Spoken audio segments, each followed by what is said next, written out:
Peace, my family. How y'all doing out there today? I hope you guys are doing good and will be able to tell me something good today. Reason being is because you always have to have your mind in a good state of mind, in a positive state of mind, the best you know how. I just want to send you guys that good healing energy your way. I hope you guys are out there keeping your mind right and that good mind. Came on here today to share another book by Dr. Malachi L., our master teacher. And this book is called Are There Black Devils? Question. And I wanted to share the introduction. And it goes like this. It is very important to me at this time in my life that I address a very touchy subject in the black community, and that is the Nubian black community, be they black Israelites who call so-called white people Edomites, and the devil, or black Muslims and 5%ers who calls the so-called white people Yaqub's grafted devil, and even the Ansar Allah community who refers to pale people as Canaanites, Amorites, or the evil race. I feel that we all try to overlook certain realities.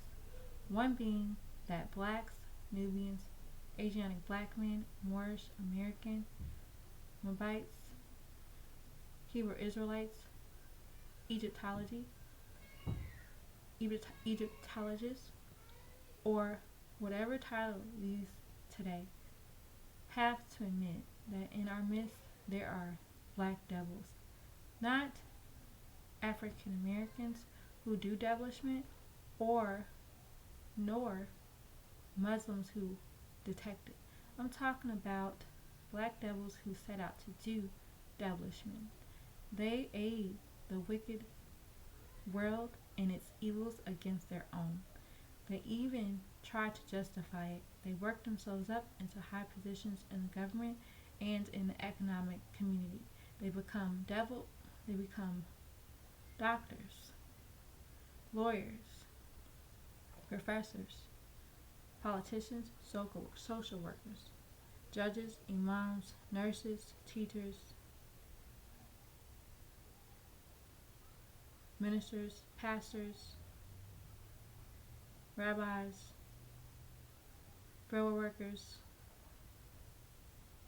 IRS workers, policemen, firemen. They work their way into every facet of your life. They are in the music business, in the movie business. They get the job in the custom office at the airports. They set out to make people miserable and to make your life uncomfortable. They are not white. They are not pink. They are not red. They are not pale. They don't have blue eyes. They don't have gray eyes. They don't have blonde hair. They don't have red hair. It's not about straight hair. I'm talking about blacks, or browns, or olive-toned, woolly-haired, or nappy-haired, or curly-haired devils. And being a black devil has nothing to do with light eyes. So don't fool yourselves.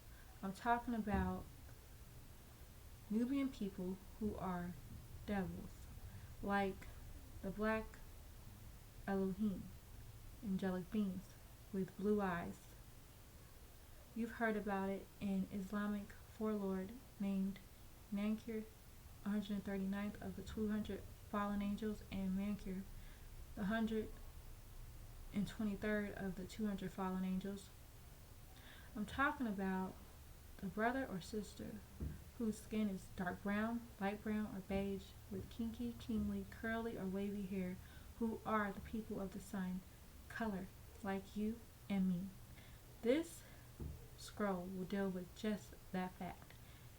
Maybe when you read the Sons of Canon, Revised Version, and the Dog Scroll, you will have another outlook on what is meant by the devil. Question. Can Nubian black people really be devils? Question. And this is Dr. Malachi Zierk's answer. The answer is yes. For too many years, Nubians have been discussing how the Caucasian albino race is the only devil or evil one, and hiding the fact that there are black devils also. I don't mean a black devil by controversy or someone who started listening to disagreeable beings and became a devil by doing devilish things like selling drugs, robbing, raping, killing. That is a special kind of devil. That is converted into devilishment. I'm not talking about him. And that is the end of that answer. Going on to the next question. Who is a black devil? Question. And this is Dr. Malachi York's answer. You probably wondered how you would be able to spot them, or who around you is one. Question. It may not be easy because they look just like you and I, but what might make it easy to detect one is their attitude. They are negative, or should I say, disagreeable beings. Most of the time, they are uncooperative.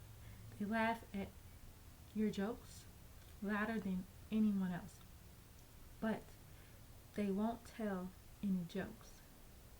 The reason why, or the reason they don't tell jokes, is because their mission is not to initiate joy. You can also predict their actions because they over extenuate negative things, like when it's cold, they'll say it's freezing and they'll bundle up extra warm. Or when they're hungry, they'll say, I'm starving. Everything, especially negative things, are over exaggerated. They never have anything nice or positive to say about anyone or anything other than themselves. They will overindulge, totally absorb themselves in a negative conversation or actions, but when it is a positive conversation, they have very little or nothing to say at all.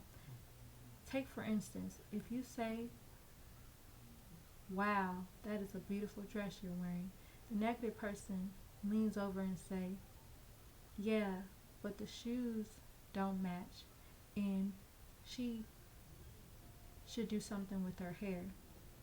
Instead of letting the person have the compliment and praise, they have to add their negative thoughts. Another characteristic they have is that they'll never tell you about their past life. They'll have you spill your guts about your life and encourage you to say more, but you won't hear about them. They never have anything good to say about anyone. Now you'll say that pertains to a lot of people, but think about the person who has more than just one disagreeable characteristic and is very negative and always initiating negativity, and when everyone is doing the right thing, they always have another way to do this or that. They always think everybody is using them or trying to justify always getting theirs any way they can. For instance, in HTM, if you read the first little template called the Holy Tabernacle Guide, it gives you guidelines on what to do and what not to do. Everybody wants to be in a tabernacle, but they don't want to live by the laws of the tabernacle on how they are fishers of men, and that they are not to propagate, and how they are out to propagate, and now that they are out to propagate the right knowledge by distributing literature and products created by HTM. Let me rewind this back. For instance, in HTM, if you read the first little template called the Holy Tabernacle Guide, it gives you guidelines on what to do and what not to do. Everybody wants to be in the tabernacle, but they don't want to live by the laws of the tabernacle on how they are fishers of men, and that they are out to propagate right knowledge by distributing literature and products created by HTM. There is a dress code, etc. and we have a plan on how we will all do a thing, but they must do something on the side. They can't help it. Then you have those people who do their devilishment in the community, and it reflects back on the organization who don't know anything about what these underhanded, sneaky, conniving, manipulative demons are doing. That is why I want to make it clear right now that these devils are not the proper representation of the Holy Tabernacle ministries. Read the Holy Tabernacle Family Guide. These devils pretend as if they are loyal and sincere. However, they have their own agenda and motives, using the Holy Tabernacle to sell illegal products not manufactured or distributed by HTM, and it was for this reason in each of our bulletins we put an article about these wolves in sheep's clothing. In the bulletin 9, the making of disciples, page 10, it reads as follows: the purpose of this article is to inform you to be aware of these or those wolves in sheep's clothing who will take advantage of the innocent. Our new publication of scrolls pamphlets will have the free will offering printed on the back. Once out, products were distributed to other tabernacles and a standard free will offering was set. The pillars charged whatever he wished, even though they were told what it should be given for, to eliminate confusion of people being overcharged or taken advantage of. From henceforth, you will see that the free will offering boldly printed out on the back of each publication also says beware of copies or photo states. We don't distribute them. The free will offering is found in L's scriptures in the scrolls of Wakaari, Leviticus 22:18. You will see that they use the same tricks as Nakash or the devil did in the garden. Read chapter 5 of the Holy Tabernacle. Read chapter 5 of the Holy Tablets, the Great Book of the Living, and chapter 8, the Seed of Nakash, and the chapter 10, the Disagreeableness. So let me rewind that back on what was said. It says, read chapter 5 of the Holy Tabernacle. Read chapter 5 of the Holy Tablets. Read chapter 5 of the Holy Tablets and chapter 8, the Seed of Nakash, and chapter 10, the Disagreeableness, and you will see just how the devil thinks in his very nature. They use our pure doctrine to get people to listen to them, and once these devils have these innocent people in their clutches, they start their underhandedness, not realizing that they are losing that person's soul, and have turned them away from the Holy Tabernacle of the Most High. Then there are those that come into the Holy Tabernacle of the Most High, knowing that they have problems and detrimental attachments that will shield a negative light on the community. However, they don't care because they are only concerned with themselves instead of the well-being of everyone, especially the children. When you spot them, don't run up to them and say, "You're a black devil." Just know who they are and stay away from them.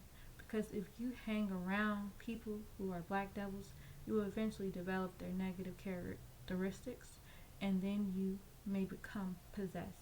They will change your total, true, loyal faith into schemes and plots for self. So that is the end of his answer, and I would thought that I would leave it at that. I just want to let y'all know again that it's all love my family, and